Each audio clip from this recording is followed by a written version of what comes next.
speaker for the conclusion session is Swami Veereshananda Saraswati.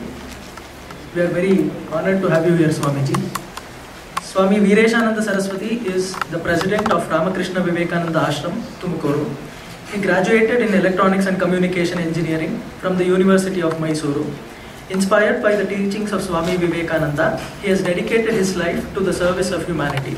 Ramakrishna Vivekananda Ashram was founded by him in the year 1992. In 1993, he became a monk of the Ramakrishna order. Through his lectures and orientation programs, Swamiji has been actively guiding students, teachers, etc. Hundreds of poor women and slum dwellers have been given food, clothing and free medical aid by Swamiji.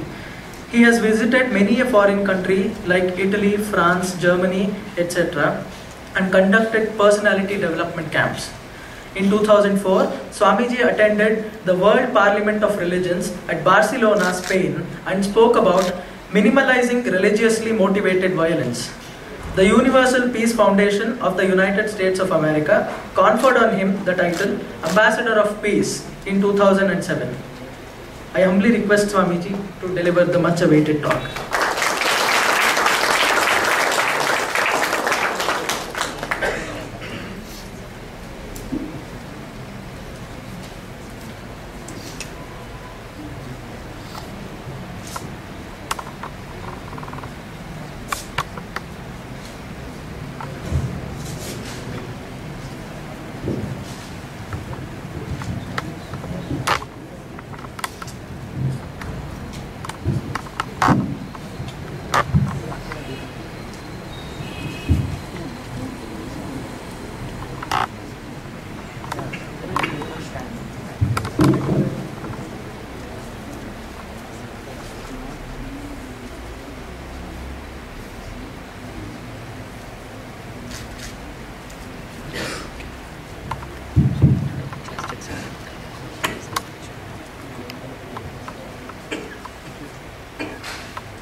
Om Pavitram Charitam Yasya Pavitram Jivanam Tatha Pavitrata Swarupinye Tasyai Kurmo Namo Namaha Ya Devi Sarva Bhuteshu Shraddha Rupena Samsthita Namastasyai Namastasyai Namastasyai Namo Namaha. Salutations at the holy feet of Divine Almighty. Today I am very happy to be in our midst this evening in connection with Viveka Jagriti, a very meaningful program for our society and the youth in particular.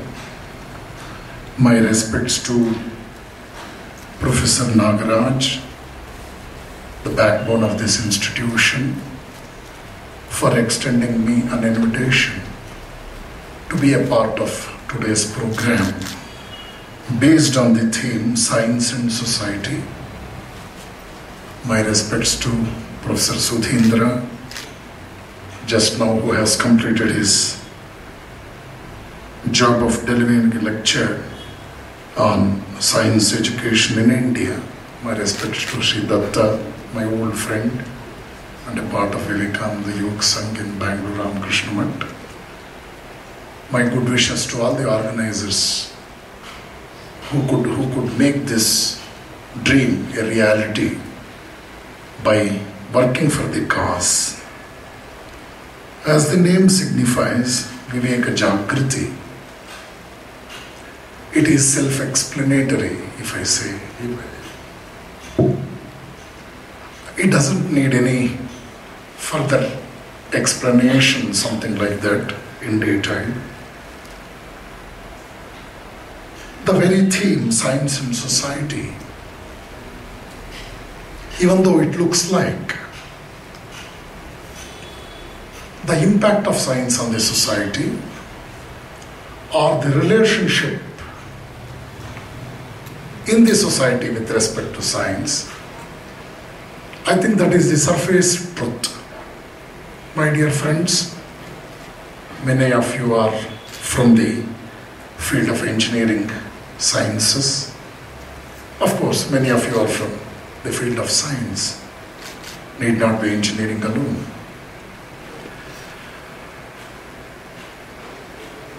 It is really painful today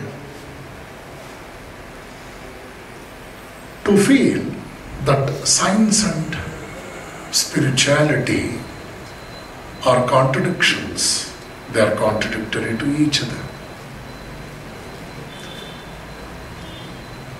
I am really happy to sum up the entire theme of the conference and to strengthen in my own words about the true relationship of science with our society, the human society at large. Before I directly go to the topic as such, in the beginning, I want to associate your thought also in my pattern of discussion. That is, a personage of Darwin's stature would say, Homo sapien is the grandest species on earth. So, science has accepted that man is the most intelligent species in the creation. On the other hand, if you study the luminaries belonging to religion and spiritual world, Durlabham trayame vaitat daivanugraha hetukam manushyattvam mumukshutvam mahapurusha samshayaha. These are the utterances of Sri Shankara Bhagavad-pada. Etatrayam atidurlabham parantu daivanugraha hetukam. Manushyattvam, manliness, mumukshutvam, urge for wisdom, mahapurusha samshayaha, association with great souls. They are very rarely you get. But if you have the blessings of Divine Almighty, you may get it. These are the simplified meaning of the verse. Mumukshutvam Mahapurusha Samshaya. And another great spiritual personality of Karnataka, Purandaradasa once said, Manava Janma Doddado Ida Hani Madabediro Huchappagalira. Huchappa, do you know this? The word Huchappa means when you have an imbalanced mind, when you cannot behave exactly as a human being. An institute like Nimmans has got people in plenty. Huchappagalira. That means to say, when you are not in a position to properly utilize your physical, mental, intellectual identity, it is Huchappagalira. That is the criteria of a man with indisciplined mind, unhealthy physical body, and absolutely no proper planning of life, so on and so forth. So to conclude from the discussion, the analysis what I gave in last 10 sentences, both science as well as spiritual world has gladly accepted that it is not so easy to get the human birth. That means to say, the grandeur and gaiety of evolution can be truly experienced once you reach the stage of Homo sapien. Man is a social animal, you are all aware of that. Who said this? Do you know this? Aristotle. Man is a social animal. Aristotle. Who said man is a political animal? Plato. Man is an economic animal. Alvin Toffler. Man is a sexual animal, Sigmund Freud. Man is an economic animal, Karl Marx. Man is an animal capable of producing machines, that is the utterance of another great man. But what does India say? Each soul is potentially divine. The goal is to manifest this divinity.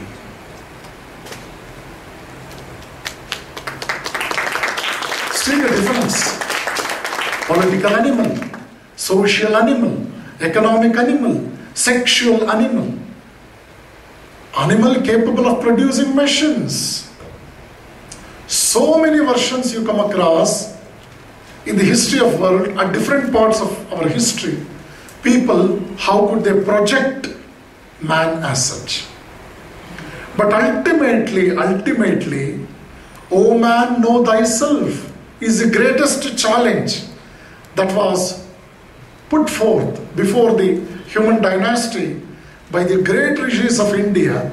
And it is a surprise for you when you come to know that even the Greek universities could write these great words of Upanishadic rishis, O man, know thyself. Shankaracharya established 4 mutts in 4 different directions of the country. He was the first pontiff, the great sage of India, who really tried for the unification of the country, to fix the border of the country, to give a national language to the country, and who really strived hard for the preservation of Vedas. Tattvamasi, Aham Brahmasmi, Ayamatma Brahma, Prajnanam Brahma. The 4 Mahavakyas given by Shankaracharya. They are all the words from our ancient Vedas. And each mutt was given this Mahavakya. And each mutt was given the responsibility of protecting one Veda. And that is why Shankaracharya is being considered as the greatest soul in the history of India. I told how people have analyzed the grandeur and gaiety of human. Let us go a little forward. You might have heard of Will Durant, a great historian, the author of the text, Study of Civilization. Will Durant, he has beautifully mentioned a sentence in his book called The History of Civilization. There he writes, millions have tried their best to reintegrate human possibilities.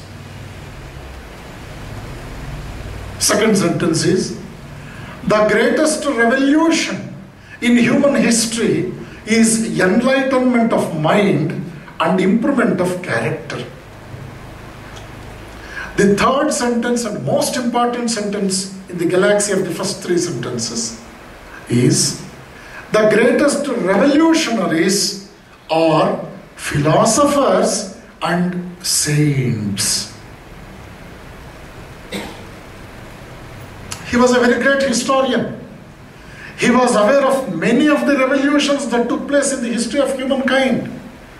But he did not mention the name of even a single revolution while explaining the greatness of any revolution. Instead of that, he said, the greatest revolution in human history is enlightenment of mind. If I ask you what is mind, you should not say never mind. What is matter doesn't matter. If you are wise, rest are otherwise. Please. The greatest revolution is enlightenment of mind and improvement of character. Then what is revolution? It is not something like Russian Revolution.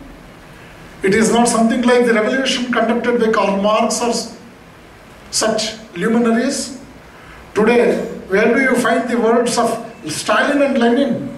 You don't find even a single statue of Stalin and Lenin in Russia today. Karl Marx philosophy is a failure today. 98% of the total populace of the world today Among more than 200 countries of the world today, 98% of the countries, they have established democracy as their pattern of administration, not communism. Communism has almost left the human world. So, enlightenment of mind and improvement of character is revolution in the truest sense, according to Will Durant. And he continued his sentence by strengthening that theme by quoting one more sentence: the greatest revolutionaries are philosophers and saints. I was in Italy. I was in Spain. I had an opportunity of addressing these university students and professors in Turin and Genova University. Whenever I wanted to justify the statement of any Indian great soul, invariably, like other Indian minds, I also used to take the examples from the Westerners and support the Indian philosophy. Suddenly, a professor stood up from the midst of the audience and said, "Swamiji, we have enough of Westerners. You say what Indians say. We are happy about that. You don't know the shallowness of our Westerners. We know better," they said. See, this was my own experience. I am quoting this incident just to justify not only my statement, to convince you that don't think the Westerners want every philosophy or phenomenon to get justified only in the Western outlook. Absolutely not. Whatever Indians are aping today through their media, visual media today, you know the visual media, very, very painful to tell you. I have not come across a single student in the whole of the country, after securing a rank, who had appeared before the television and said, "My concentration was very poor earlier. After witnessing the television at least for 2 hours per day, my concentration got enhanced." Not a single case. One more example I want to go.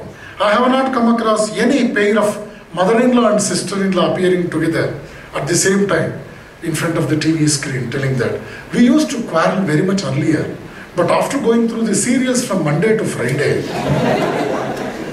we never learned. We stopped our quarrels and today we are living together. Hopeless. You just imagine. Here the Westerners, they are very keen in choosing, in identifying only the good things of human society. We are aping. Indian society is known for aping. This is only for the reason the slavish mentality of our populace. We were slaves for the past 1,000 years. Many a times I feel it is easier for me to convince the people of the Western universities than Indian university people, Sudhindra. I addressed more than 7-8 universities outside India. Then I could get an invitation from Indian university to go and address the students. They got convinced about my pattern of lecture and all. They said, "Swamiji, when you are very successful in addressing the foreign students, you must come to our university also." See, the pathetic condition. I mean to say, I want to say the Indian philosophy to Indian children, but I must come via media through foreign universities. This is the pathetic condition of Indian minds. Coming back to our discussion, I want to quote the great words of one more American historian.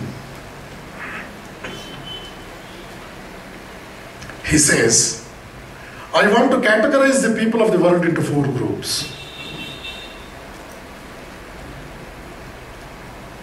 The first group, savior with a sword. Alexander, Napoleon, Charlemagne, and Julius Caesar. This was told by Arnold Toynbee. Arnold Toynbee, a great historian. Julius Caesar, Napoleon, Charlemagne, Hitler of recent times. They could build empires upon the power of the sword, but they could not occupy a respectable place in the hearts of the common people. They never could occupy a place in the hearts of common people. Second category, savior with machines. Scientists of the world history, no doubt, they made the human life very comfortable, but equally, science and these scientists became responsible for the destruction and deterioration of the human populace. The third category, savior with a pen. I know many people who could bag the Nobel Prize for their writings, but when the civilization was in danger, people could not draw inspiration from their writings. Not only that, I have so many examples where the Nobel laureates had nervous breakdown during the end of their life, and some of them committed suicide also. Savior with a pen. These are the minimum details about that. And outside this context, I want to quote another example. There is a text called How to Stop Worrying and Start Living, written by Dale Carnegie. I think some of you might have come across the text. 6 million copies were sold. How to Stop Worrying and Start Living. But finally, the author of the text committed suicide. To justify my own statement, savior with a pen, even though they became successful in selling the commodity, but people could not get solace, the confidence out of that. And finally, Arnold Toynbee says, it is savior as children of God. Savior as children of God became successful in winning over the hearts of the common people at large. Jesus Christ, Bhagavan Buddha, Ramakrishna, Vivekananda, they could establish the spiritual empires. If Jesus Christ, these are the words of Arnold Toynbee, if Jesus Christ could save the Roman Empire from the clutches of cruelty, if Buddha could save the human society from the bloodthirsty priestcraft, it was Ramakrishna Vivekananda who could teach the world a beautiful lesson, that there is a life beyond the sensual plane of enjoyment. Not only that, you may be a follower of any religion for that matter. All the people belonging to different religions of the world can live happily and peacefully under one sky. Finally, among these four groups, savior with a sword, savior with machines, savior with pen, savior as children of God, the world reverentially respected the group of savior as children of God. This beautifully concludes that each and every soul is potentially divine. The divinity that is hidden within us is our greatest strength. The utmost challenge that is before us is to manifest this divinity and enjoy the grandeur and gaiety of this divinity. And you can set an example for the rest of the people in this society. How to live. That is, learn to live. The greatest lesson you can teach the human populace at large. My dear friends, I want to quote Swami Vivekananda's sentences from a letter of Swamiji that was addressed to Margaret Noble, who later became Sister Nivedita. My dear Margaret, I wholeheartedly welcome you to serve my country. I am very happy to invite you to serve my motherland. Before you want to get in, I have my own message, the advice to you. What is that? Please keep it in your mind that there was never a conflict between religion and science in India.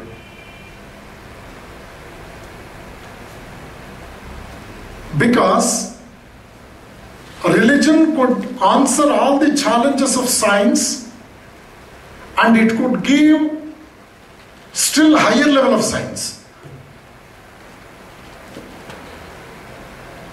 Second sentence, before that, every science had its origin in India, but it was developed elsewhere. India had all the sciences to its credit, but later on, because of the social and political reasons, the development of different sciences took place outside India, but the origin is in India. Second sentence is, there was never a conflict between religion and science in the history of India, because a religion could welcome the challenges of science, properly manage the challenges of science, and answer the questions of science. Not only that, Indian religion could give higher level of science, a higher philosophy. The third sentence what Swamiji said was, but whenever you come across a revolution in the Western world, it was because of the friction between religion and science. Your religion would not answer the challenge of science. That was the difference between the scientists and the clergies of your society. India has got a temperature of -40 to +40. Just looking at you, Indians may not accept you as a leader because how much you Westerners have tortured Indians, do you know, in the last 300 years? These are the words of Swami Vivekananda. Swami Vivekananda was a man of greatest scientific temperament. You must go through certain books I want to quote about. You should read letters of Swami Vivekananda, which has got more than 500 letters available both in Kannada as well as in English. Swami Vivekananda, an intuitive scientist by Mr. Murthy, who was a prominent scientist in ISRO, who worked with Dr. APJ. You must go through such books. Then only complete works of Vivekananda, then only you come across how much Vivekananda could contribute to the field of science at large. Have you heard of Hiram Maxim, the inventor of machine gun? He was an ardent follower of Vivekananda. Have you heard of John D. Rockefeller? Rockefeller Foundation is a very popular charitable institution in America. He was motivated by Vivekananda. You know Jamshedji Tata, the great-grandfather of today's Tata. He had the highest inspiration from Swami Vivekananda. You have to read.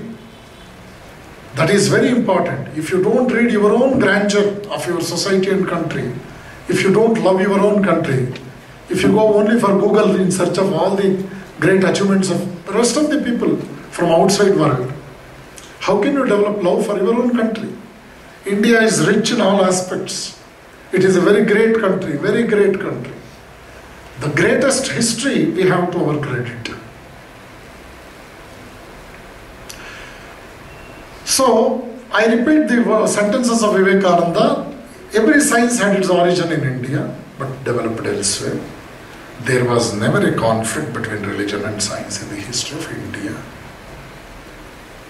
My dear friends, truly, if you go through Bhagavad Gita, if you go through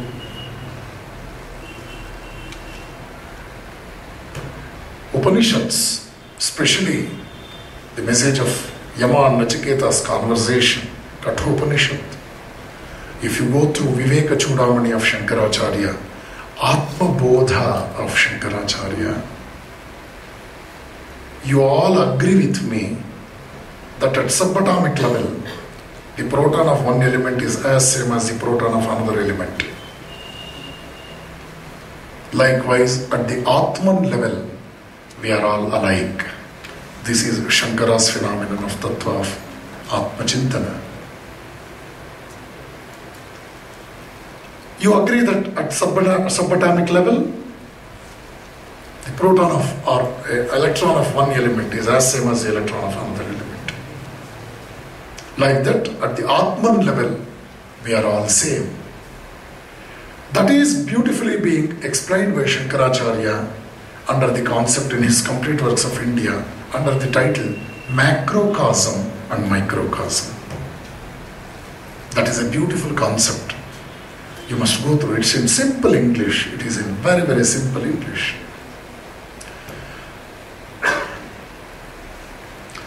And here, still I am at the level of the concept of science.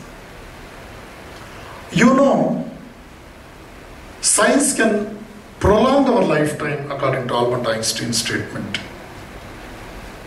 Einstein says, life can be prolonged. You can get your diseases cured when you use the medical sciences properly. I was in the United States. I had affinity to go through the medical text in American universities. What? Something special I may find. That was my curiosity. I took the book of surgery from American Medical University. The very first page, I must say, the foreword. This ancient art of surgery was known to Charaka and Shushruta of ancient India.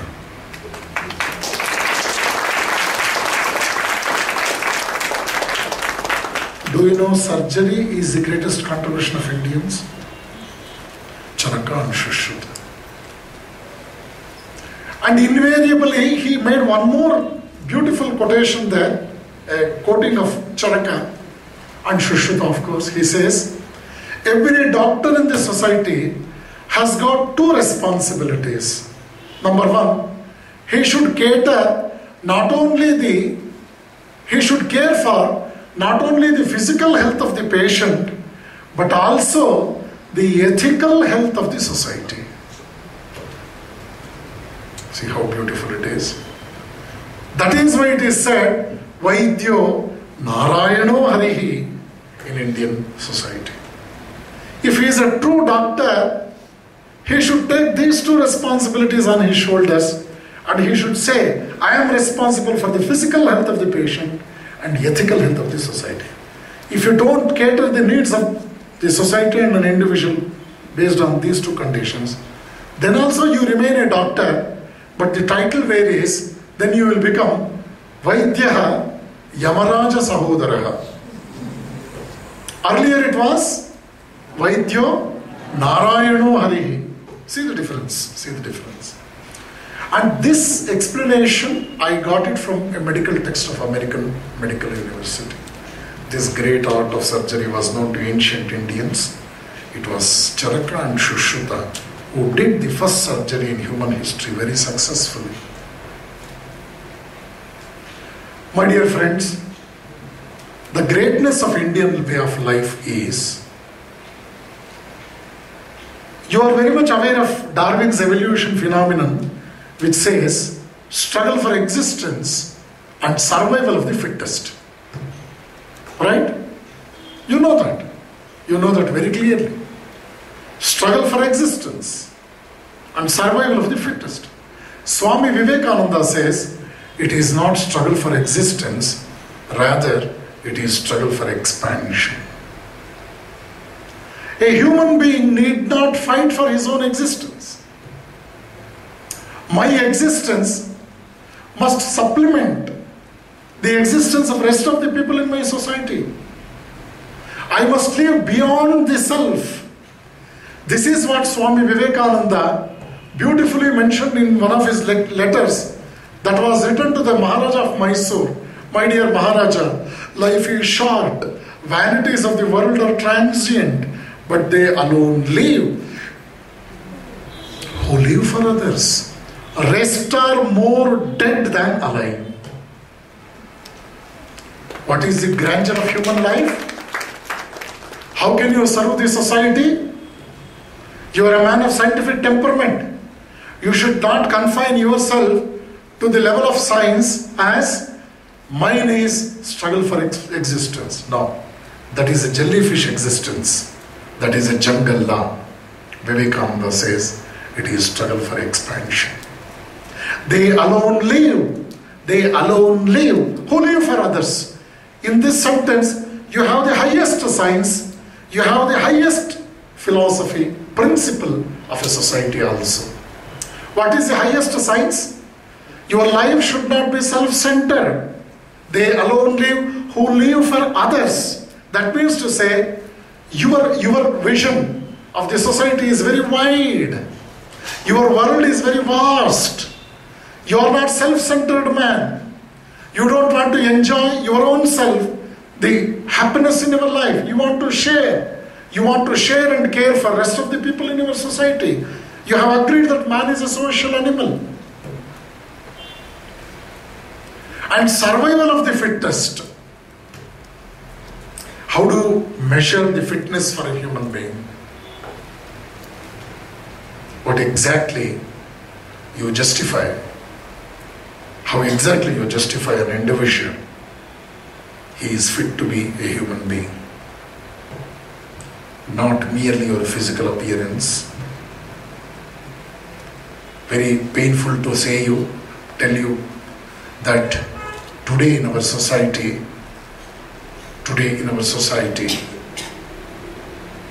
we have conveniently neglected our inner world. When we have lost awareness of the inner world, we are left with only the external world. When there is no inner world in our mind, we decorate the external world. That is why so many beauty parlor centers are on the streets today, as many as that of medical shops and ration stores. Very unfortunately, today the modern society has accepted one very, very defective philosophy. That is, they want to decorate the external appearance of a human body.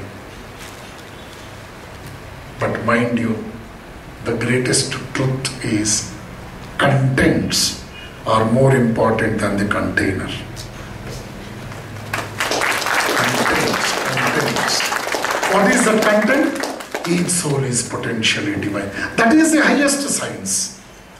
My dear friends, physical body is our strength, no doubt. Our physical strength, mental strength, intellectual strength, no doubt they are the galaxy of strengths to our credit.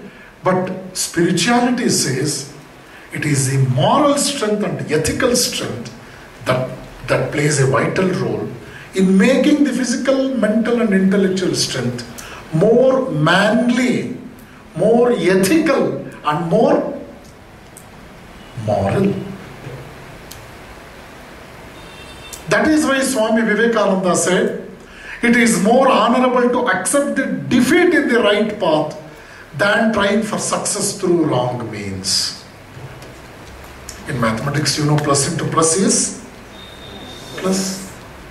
Keep your goals plus positive. Please pass through the positive path. When you pass through the positive path to reach the positive end, yes, goals are important, but means are more important than goals. That is important. If the goal is plus, path is plus plus into plus, the result is plus. If the goal is plus, path is minus, minus into plus, minus. If the goal is minus, path is minus, minus into minus, that is plus in mathematics, but here it is hopeless. You can't justify here just dragging the example of your simple mathematics, minus into minus as plus. No. That is why Swami Vivekananda said, life, now I am coming exactly to the topic, science and society. Family is the unit of society, we all know. Family is not only a group of people who are bloodly related, rather who live for certain set of values. Certain set of values.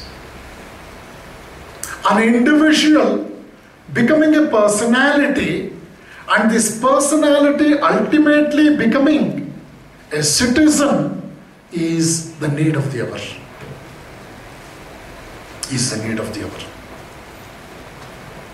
One Swamiji by name Swami Ranganathanandaji, who was our President, Ramakrishna Mission President, 13th President perhaps, he went to American University to address the professors. One professor stood up and asked Swamiji, Swamiji, I came to know that 20% of Indian populace, they sleep on streets. Is it true? Swamiji immediately with a smile on his face, he said, yes, not 20%, more than 30%. More than 30% of Indian populace, they sleep on streets. He continued his utterance by telling, but I felt very painful when I came to know that even by consuming the sleeping capsules, you can't sleep in mansions. You can't sleep in mansions. This conversation took place almost 25 years back. See, life of values is very important. For a society to survive, what is the science? It is not something like scalar quantity, vector quantity. It is not something like integral 0 to pi by 2 sine to the power of 4x dx. Again, writing it as sine square x into sine square x. And substituting 1 sine square x as 1 minus cos square x. And multiplying, even substituting 2 sine x cos x by another terminology. They are all most basic mathematical idea. It is not something like your Le Chatelier principle of mass action, a reversible reaction, exothermic, endothermic, evolution of heat, Haber's process, so on and so forth. Not at all. Those philosophy can help you to get marks, not life. Not life. But here, what is science? Science is not only confined to your physics, chemistry, mathematics and biology. It is not confined to just your MKS, CGS, FPS system. It is not something like your logarithmic table or a calculator. Recently I had been to a school in Tumkur. The school had gained first rank 20 years back in SSLC. I asked one student, what is 6 into 7? Swamiji uncle, just a minute. 6 into 7, 42. Fine. Again I asked another student, what is 7 into 6? Just a minute, 7 into 6. I said, you fool of an ass. When 6 into 7 is 42, why did you go for calculating again 7 into 6? He said, my teacher has said you should believe only the calculator. You should believe only the calculator. See, here comes the greatest danger. I want to quote Albert Einstein, who said, science can denature plutonium, but not the wickedness of human heart. Science can fetch you the material prosperity. It can enhance your consumerism. It can give you everything in plenty, but you should know that mere material prosperity cannot fetch you solace, peace of mind. We come across 3 beautiful sciences. Number 1, the physical science. Physical science deals with the physical structure of our body. If you study physical science, you can go for some beautiful medication, the greatest challenge in the medical field. You study the physical body of a human being. You study in detail what are the limitations of each and every organ. If it gets ruptured, how to go for the correction of the organ, operate surgeries, so on and so forth. By going through the physical science, you can improve only the physical health of the body and not beyond that. Beautiful. There is another concept, science of values. I told you in the beginning, man is a social animal. We must adjust to each other. We must bear with each other.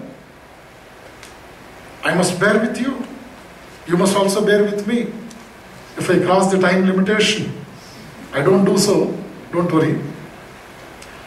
Here you must understand this beautiful titiksha, sahanam sarva dukkhanam apratikara purvakam, Shankaracharya beautifully quoted in Viveka Chudamani. Patience, perseverance, they are very important for a human to succeed. Here I was telling you, you must have that greatest patience to live happily and meaningfully in this society. For that, you must imbibe the strength from a text, from a concept of study called science of values. Science of values, human values, human values. One great thinker once said, we are not human beings yet, but candidates for humanity. You may appear like a human being. You may appear. That is the difference between Manushya and Manushyatva. The difference. Manushya Tattva is different from Manushya. So, in the society, if you want to live happily, peacefully and friendly, you must inculcate certain values, which I termed as the science of values. But even with these two sciences, you cannot live happily because you have an inner world. You may be a mediocre in the external world. You may be a man of managing the external situations beautifully with your skills of management, so on and so forth. But with mere these two sciences, you cannot lead a life of peace and happiness. There is another science in need of, which is being termed as spiritual science. What is that spiritual science? Spiritual science aims at making every man to realize that there is a divinity within us. I told you, each soul is potentially divine. If you believe that there is divinity in every human being, immediately you may ask me a question. Swamiji, all right, we shall believe that. But the problem is, even with divinity within, we don't look alike outside in our external appearance. What is the reason? Yes, that is true. That is really true. That is why Swami Vivekananda said, I believe in evolution and not in revolution. Even though we are all the inseparable part of the human society of present day world, we don't look alike because we are not the human beings for the first time, all of us. Mine may be the 10th birth, his may be 25th birth. My own experience of evolution will slowly take me to a stage of infinite truth from a stage of finite truth. This is what Swami Vivekananda beautifully explained. Man never moves from error to truth. Man moves from truth to truth, of course from lower truth to higher truth. And Vivekananda said, education can accelerate the process of evolution. And what is evolution? It is liberation from limitations. That is why Swami Vivekananda said, I believe in evolution and not in revolution. because you see the pathetic condition of the countries which observed revolution half a century, 1 century before. There was a hero who came, who said, no more hero worship, you must follow the philosophy. People joined him. They fought for half a century. There was a huge cry. There was a huge cry, huge support, I must say, for this movement. After the demise of the revolutionarist, the country went still to a worst condition. Do you know? The leader of the revolution was made the hero, and slowly hero worship again started. But evolution insists you to begin from beginning. You need not compare yourself with other person and feel bad about your pathetic condition. Not at all. If at all, if you want to compare yourself with another person, you must draw the positive energy from the other end and grow on your own. That is very important. That is why Vivekananda said, put chemicals together, the crystallization will take on its own. You know what is escape velocity? I am not telling about escapism. It is escape velocity. When an object is thrown upwards, because of its gravitational force, it has to come down, right? But there is a particular velocity called escape velocity, which can overcome the effect of gravitational force. This is what we feel as the ordinary people in the society compared with the extraordinary people. Extraordinary people can be equated to class, whereas ordinary people are mass. Extraordinary people are class. They can be compared to objects thrown with escape velocity that can overcome the effect of gravitational force. Whereas ordinary people, they are the objects thrown at most ordinary speed. They have to come under the control of the gravitational force. This mass, the word M-A-S-S, even if you remove M, it doesn't make much difference. Did you got it? They can't respect values. They can't take life seriously. They remain more or less the parasites in the society. They can't strive hard. They can't put forth efforts.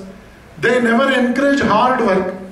They want to lead the life of ease. At every point of time, they want to gain the benefits only. They want to reap the fruits. They don't want to do the cultivation. But class, what is that? They alone live who live for others. They become the packets of positive energy. They can not only take care of themselves, they can extend their helping hand to the rest of the people in the society. When you believe that there is divinity in every individual, what is the benefit? Every individual has an identity of divinity. Fine. Second sentence is, if he is a poor man in the external life, let us feed him. By feeding a man of poverty, I am being benefited in two folds. Number one, I am catering his needs of food. Number two, by feeding him, I am worshipping the divinity that is dwelling in him. If I come across a patient, I want to extend him some help with regard to medicines. By doing so, I want to correct his health. I want to make him to cure his disease. Get his disease cured. In the external appearance, that is the benefit I am reaping.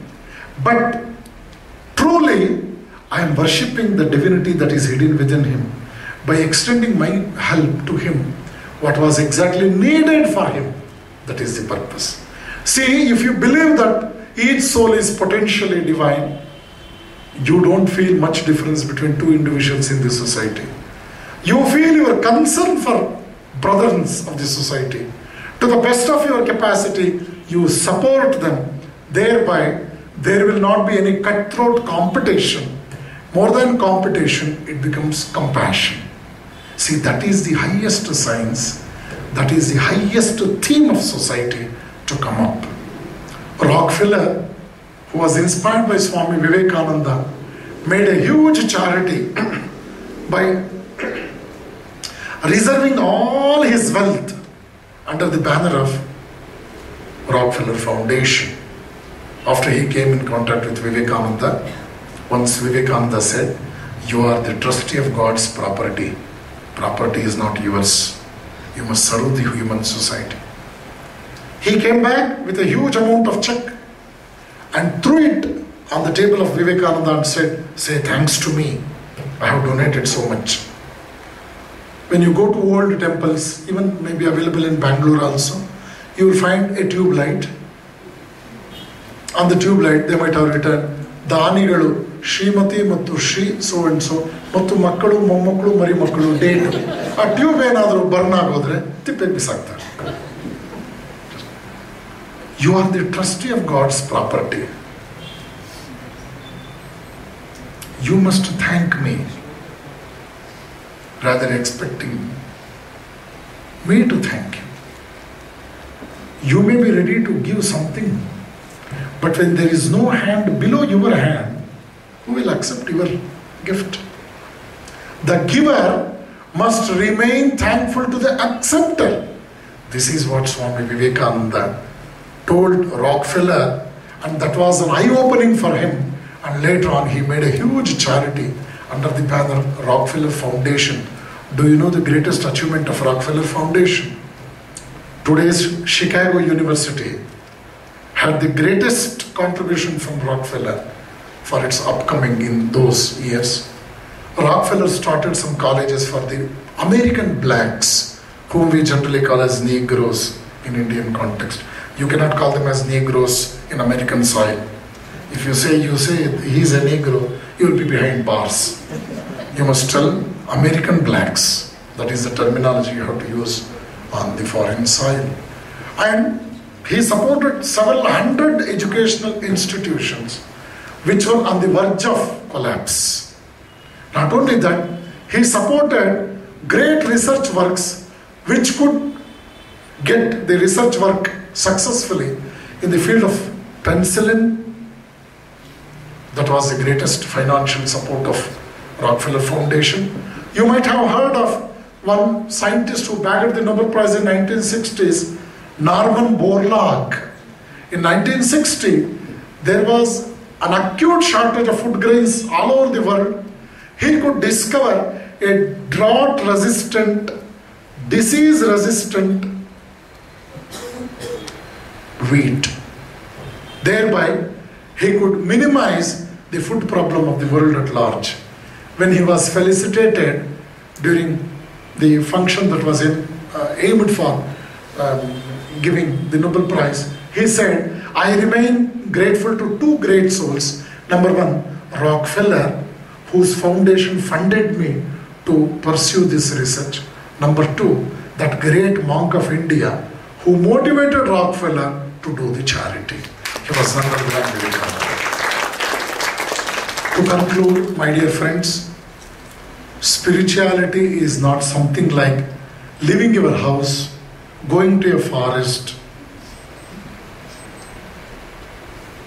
and just minimizing all your desires. No, not at all. I did not go to school till 9th standard in my childhood days. When I was in 9th standard, my social studies teacher taught me about Russian Revolution. During her explanation, she said, Communist Manifesto is one of the books of Russia. I came back to my house and I requested my father to have a copy of that. Gangaram bookstall was still near Kapali Theatre in Bangalore in those days. I compelled my father to get me a copy of Communist Manifesto. I am telling you, way back to 1978-79. My father's salary in those days was just 455 rupees. The cost of the book Communist Manifesto was 65 rupees. My father did not disappoint me. He came to Bangalore all the way from my village and visited Gangaram book house, purchased a text for me. Of course, with broken English, with very limited English of my high school days, I could manage here and there some pages, and thereby my desire was fulfilled by my father, because I was so proud in my class to tell my friends that I have a copy of Communist Manifesto. Then after coming to first PU in Bangalore National College, I joined National College.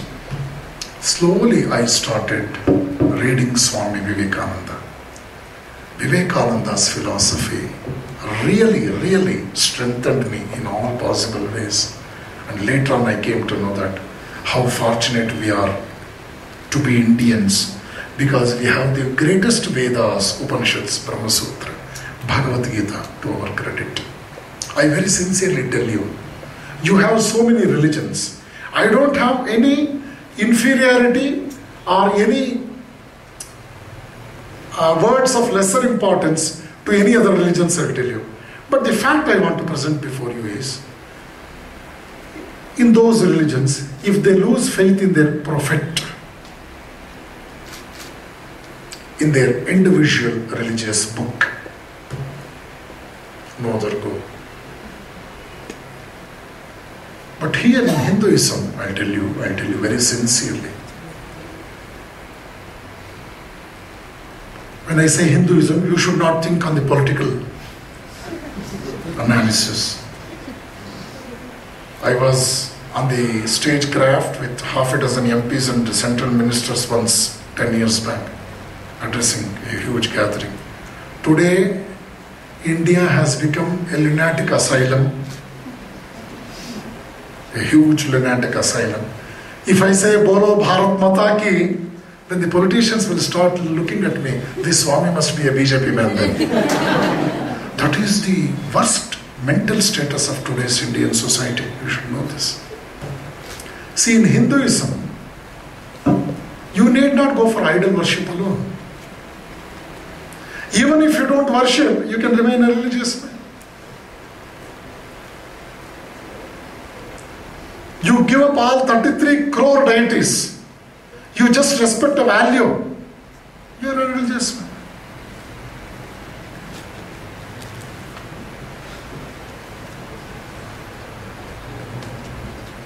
You just imagine, I have seen many boards in the Western society, church for sale.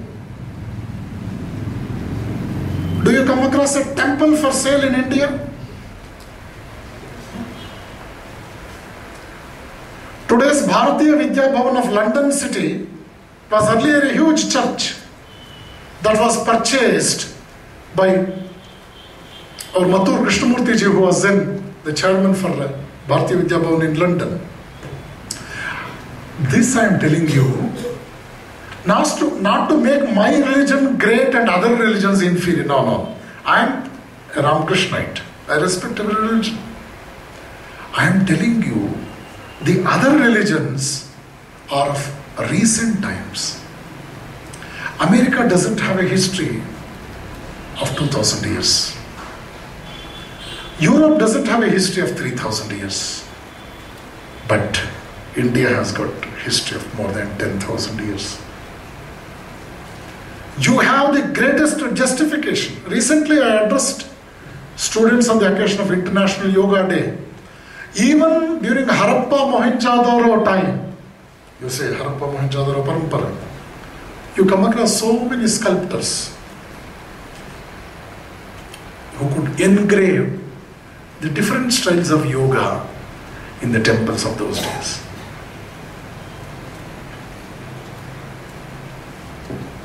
Don't doubt about the scientific temperament of an Indian. Before I conclude, I want to quote an example of my own experience. I came across when I was in Switzerland, Zurich.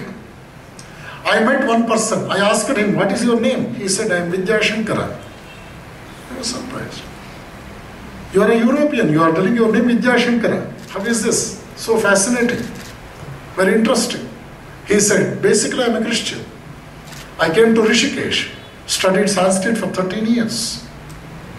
Right now I am working as a professor in one of the German universities as a Sanskrit professor. During our conversation, immediately he asked me a question. Swami, how did Indians knew that earth will go around sun? I said, with my knowledge of physics, it was Copernicus and Galileo who could teach the world that earth will go around sun. He laughed at me and said, Swamiji, I pity you Indians. I said, why? There is one phenomenon called Guru Laghava Siddhanta in Rig Veda, which says Guru is a heavy object. Shishya is Laghu, the lighter object. The lighter object has to go around the heavy object. That is the philosophy. Ancient rishis of India, 3,500 years before Galileo and Copernicus, could know that Earth is very, very light compared to Sun. So Earth has to go around Sun, and not the vice versa process. Again he repeated, I pity you Indians, Swamiji.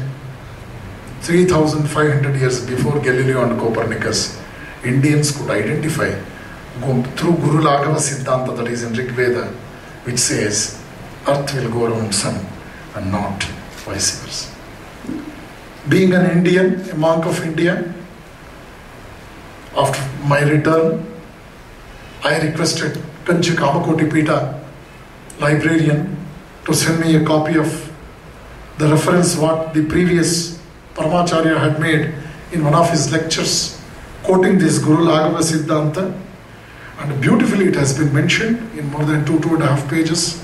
It is true. Today, very unfortunately, we feel the Western world is more scientific and we are very, very less scientific compared to them. No, definitely not. Definitely not.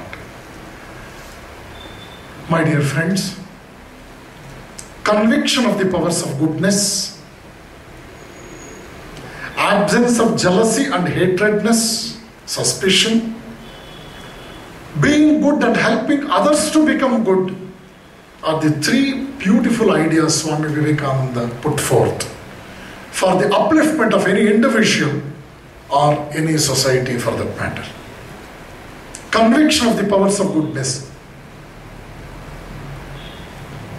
A society can be strengthened only by not only respecting the values, but also bringing the values in our day-to-day life. Then only you can strengthen a society. Society is not merely a group of people, as I said in the beginning. Society is a group of people aimed for imbibing the values, strengthening their individual life by inculcating the beautiful message of these great works like Upanishads and Bhagavad Gita. When you go through Bhagavad Gita, I can give you minimum 50 beautiful verses. I could find these verses even in Italian Turin University. I had been to Indology department in Turin University. There I could find many of the books of Arthashastra of Chanakya, Bhagavad Gita of more than 15 authors in the Library of Italy, in the Department of Management. Kshudram Hridaya Daurbalyam Tekto Tishta Parantapa. This is what the 21st century psychology says. Strength is life, weakness is death. This is what the latest psychiatrist and psychologist says. Take care of your thought. God may forgive your thoughts, but your nervous system does not. This is what Samuel Smiles says. Sow a thought, reap an action. Sow an action, reap a habit. Sow the habit, reap the character. Sow the character and reap the destiny. You must know that character energy is the greatest spiritual strength. Spiritual strength doesn't depend upon how long the beard is. No. Not like that. This is not the entire symbol of spiritual life. This is not the entire spiritual symbol. This itself is not. This is just a uniform. It is something like a uniform. This is the extra. This is the container. The original content is within. Sow a thought, reap an action. Sow an action, reap a habit. This is something like y is equal to mx plus c, the formula of a straight line in analytical geometry. Any one of you from National College? We had one professor by name M.S. Venkatram. One day he came and wrote, beautifully he wrote a circle. Today we shall deal with circles.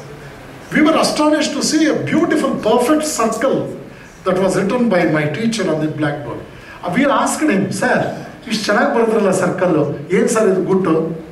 Immediately he said, ಮೊನ್ನೆ ತಾನೇ ವ್ಯಾಲ್ಯೂಯೇಷನ್ಗೆ ಹೋಗಿದ್ದೆ ಕಣೋ, ಅಲ್ಲಿ zero ಸುತ್ತಿ ಸುತ್ತಿ ಸುತ್ತಿ practice makes A man perfect ಅಂತ ಹೇಳಿ. So y is equal to mx plus c. I am telling you an example that was taught to me 35 years back. So a thought reap an action. All your actions are dependent on your thoughts. So an action reap a habit. Habit is a very peculiar word. H-A-B-I-T. Remove H, you are left with a bit. Remove A, you are left with bit. Remove B, you are left with it. Habits are something like the spider web in the beginning. Later on they will become iron chains. Be careful about your habits. Thought, action, habit, character. And finally, destiny. Your destiny is the result of your character. Swami Vivekananda says, it is the character energy that helps you to cleave through the adamantine walls of difficulties. Character energy is the greatest energy, the mother of all other energies. To conclude, my dear friends, like any other material in the nature, we are also raw in nature in the beginning. The human energy is raw human energy in the beginning that should be processed, that should be purified, made creative and constructive, and ultimately you will gain character energy. That is the real strength of any man. My dear friends, this is the highest science. India could teach the whole world that there is a life beyond the sense perception. Sense perception. You know your physics, chemistry, mathematics and biology. They all come under time-space causation. Beyond time-space causation is spirituality. Sensual perception. Even animals can enjoy. You cannot eat as much an elephant can eat. A goat or a sheep can eat. You cannot enjoy the food as any other animal can enjoy. And even the process of reproduction, you see, man cannot enjoy sex as much as that of an animal. That means to say, man has got a higher level of happiness that is not confined to the level of sensual pleasures, sensual perception. There is a life beyond the sense perception, and that is what we call as spirituality. And that is possible for each and every individual, whether he is in an ashram like me, whether he is a professor like our Sudhindra, whether he is another teacher like our Nagaraj, whether he is a student like our Vaishnavi or any of our friends. So, purity in thought, action and deed ultimately makes us more strong and vibrant. That is the need of the hour, and I request each and every individual, our youth friends here who have assembled here for a very great cause with a great purpose, please don't forget that unless a personality becomes a citizen, an individual becomes a personality, our job is incomplete. Very unfortunately, I want to quote Nani Palkiwala. In one of his lectures he said, when we were students, there was leakage of our school buildings, but today there is leakage of even our question papers also. You know how immoral and unethical we have become. Just by quoting a honeybee, I want to conclude my lecture. Once a honeybee said, these stupid human beings, they can steal my honey, but they cannot steal my art of making honey. So this is the real strength. This is the real strength needed by any human society, and this is the highest science. And in the words of Vivekananda, life, education, science, philosophy, meditation, yoga, they are all complementary and not contradictory.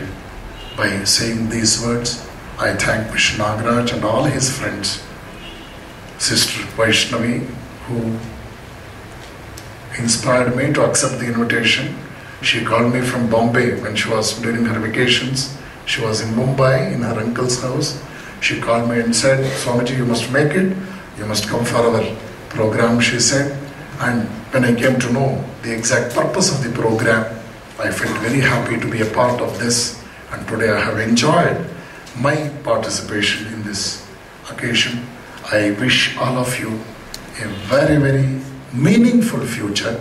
I welcome all of you to Tumkur. Thank you very much for this opportunity. Namaste. Honor for us to have you with us. Now I would like to request Shri Krishna Prasad sir to present our token of gratitude.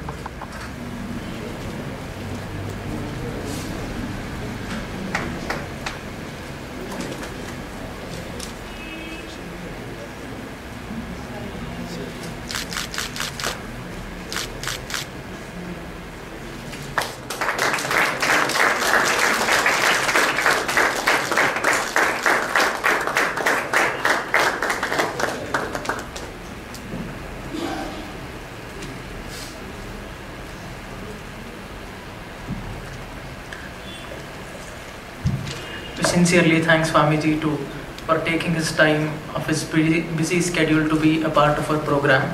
Swamiji has another program to attend in Tumkuru. In fact, he has another lecture to give in Tumkuru at 6:30 in the evening. So all the attendees are kindly requested to be seated for the vote of thanks. And another announcement, feedback forms are given to you in the kit given to you. Kindly fill them up and drop it at the registration desk.